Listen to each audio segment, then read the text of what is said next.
वज़ीर ख़ज़ाना इसाक़ डारा पेट्रोलियम शइ क़ीमतां कमी ऐलान कया।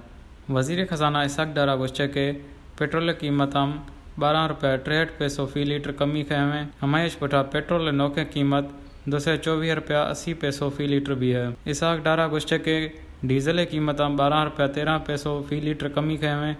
डीज़ल नौके कीमत ₹235.30 फ़ी लीटर भी है। वज़ीर ख़ज़ाना गुश्चे के लाइट डीज़ल कीमतां ₹10.78 फ़ी लीटर कमी कया हुए। लाइट डीज़ल नौके कीमत ₹186.50 फ़ी लीटर भी है। हमाया गुश्चे के मिट्टी तेल कीमतां ₹10.89 फ़ी लीटर कमी आश पठा मिट्टी तेल नौके कीमत ₹191.83 भी है। वज़ीर ख़ज़ाना गुश्चे के पेट्रोलियम शइ कीमतां अमल मर्शियाश भी हमाई पजी वज़ीर ख़ज़ाना इनकम टैक्स बयानो जमा कराने तारीख़ां 1 महीनो वाद ऐलान कया।